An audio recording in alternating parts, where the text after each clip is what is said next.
همین الان که داری این کلماتو میشنوی یه نیروی عظیم و ساکت درست پشت پلکات نشسته و داره تمام بازی رو هدایت میکنه. بیان که رد پایی از خودش به جا بذاره. تو این ویدیو میخوام از رازی پرده بردارم که قراره تمام معادلات ذهنت رو درباره شانس، بعد بیاری و حتی خود خدا به هم بریزه و بهت نشون بده که چطور تا حالا داشتی توی واقعیت وارونه قدم میزدی. پس تا ثانیه آخر چشم از این تصویر بر ندار، چون ممکنه دیگه هیچ وقت دنیا رو این شکلی نبینی. به کانال آلفای درون خوش اومدی. تا حالا به این فکر کردی که واقعاً چی داره زندگی تو هدایت میکنه؟ انگار یه جریان پنهان زیر پوست این دنیا در جریانی که ما فقط موج‌هاشو میبینیم. هر روز صبح که چشم باز میکنی یه سری اتفاقات زنجیروار میافتن که فکر میکنی همشون تصادفی هن.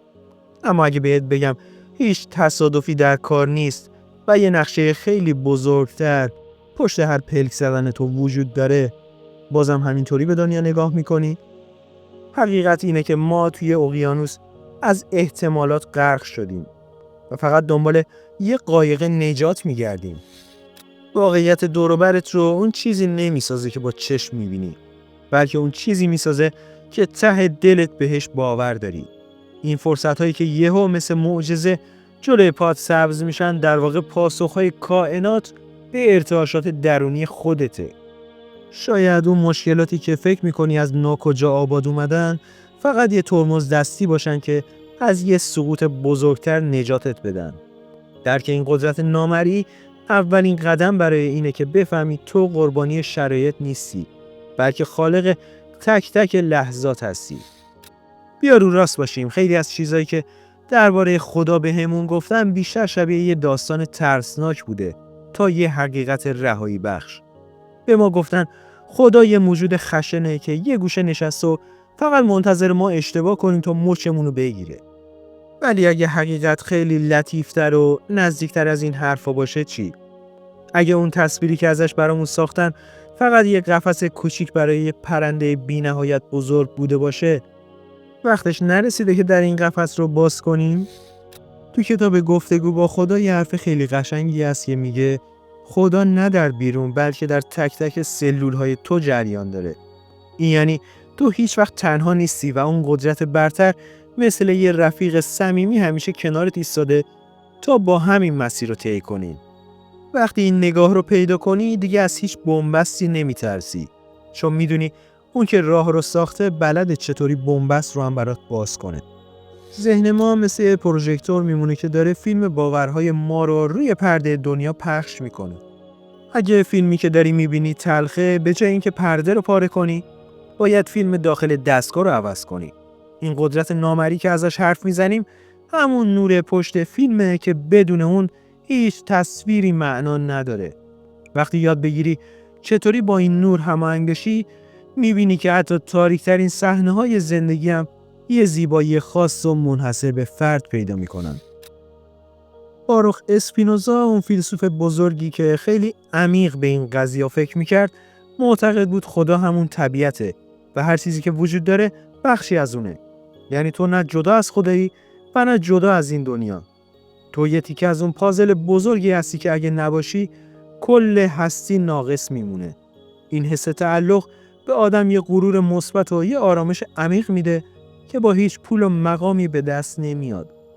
مشکل اینجاست که ما همیشه دنبال معجزه تو آسمون میگردیم، در حالی که بزرگترین معجزه همین نفسیه که داریم میکشیم. این قدرت پنهان خودش رو لای لبخند یه بچه، لای عطر خاک بارون خورده و حتی تو سکوت شب قایم کرده. ما اونقدر درگیر دویدن شدیم که یادمون رفته ایستادن و تماشا کردن خودش یه جور عبادت واقعیه. حقیقت اینه که برای دیدن خدا لازم نیست به جای دوری بری، فقط کافیه چشماتو بشوری. فکر کن یه لحظه اگه تمام اون ترسایی که از بچگی تو مغزمون فرو کردن بریزه پایین، چه شکوهی باقی میمونه. خدایی که من ازش حرف میزنم قضاوت نمیکنه، چون اون خودش رو در قالب تو داره تجربه میکنه. اون میخواد تو طعم عشق، شکست، پیروزی و حتی غم رو بچشی تا از طریق تو معنای زندگی رو بفهمه. پس هر لحظه ای که با تمام وجودت زندگی میکنی داری به اون قدرت نزدیکتر میشی.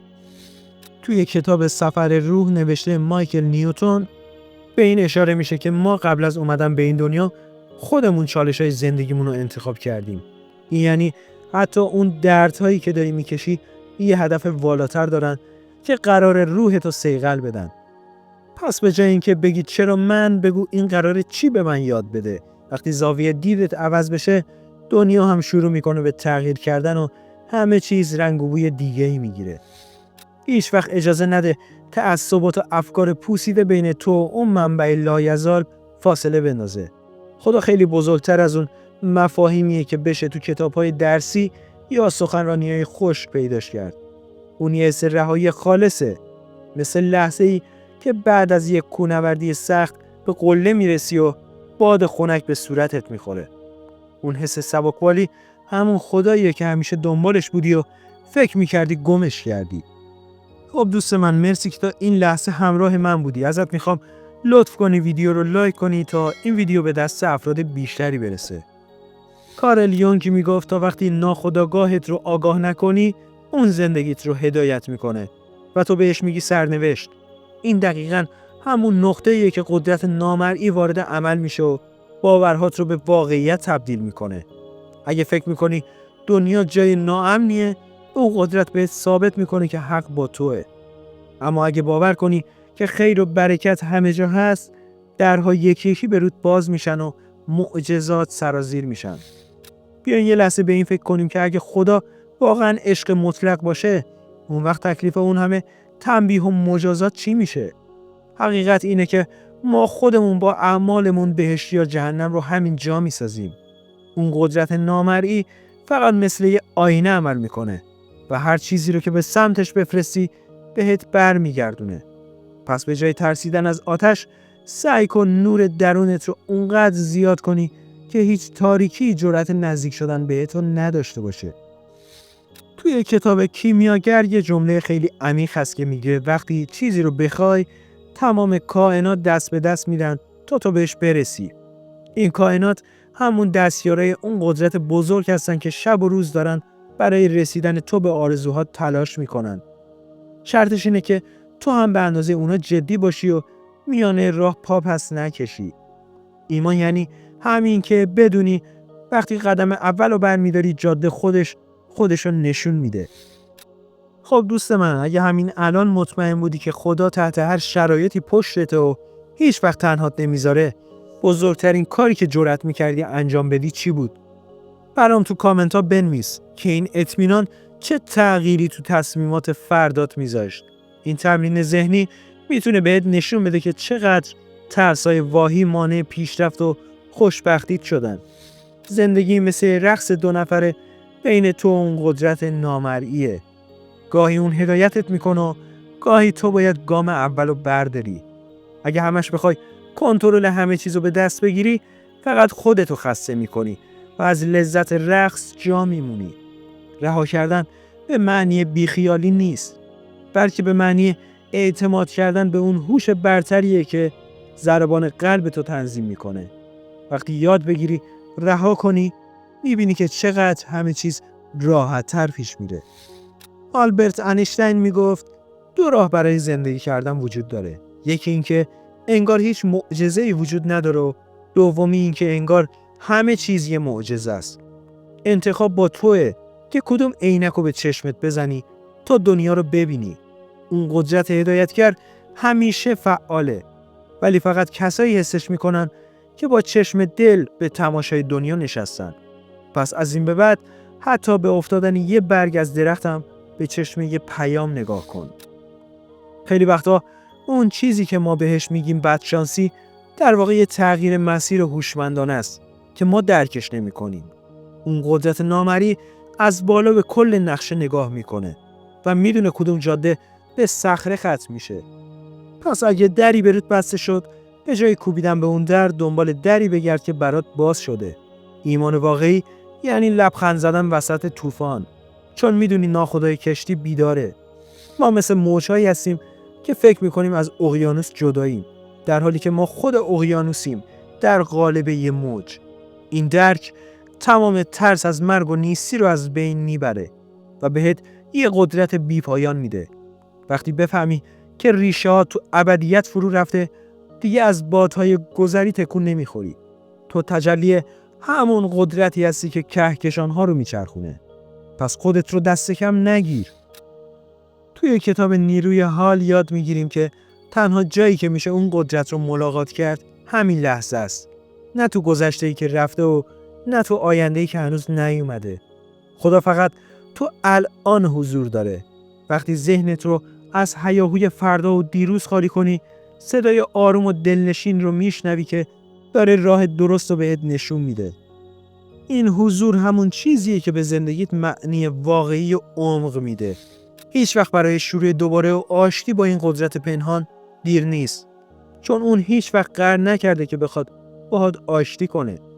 اون همیشه منتظره تا تو سرتو بالا بگیری و حضورش رو حس کنی. مهم نیست گذشتت چی بوده یا چقدر اشتباه کردی. نور خورشید به همه به یه اندازه میتابه. کافیه پرده‌های اتاقت رو بکنی تا ببینی که اتاق دلت چقدر سریع روشن و گرم میشه. قدرت کلماتت رو دست کم نگیر، چون اونا مثل بذرهایی هستن که تو زمین این قدرت نامری کاشته میشن. وقتی مدام از نداری و بدبختی حرف بزنی، داری به کائنات دستور میدی که همینا رو برات بیشتر کنه. یاد بگیری زبان شکرگزاری رو بلد باشی. نه چون خدا به تشکر تو نیاز داره، نه، بلکه چون شکرگزاری فرکانس تو رو برای دریافت نعمت‌های بیشتر تنظیم میکنه. با کلماتت دنیای قشنگتری برای خودت بساز.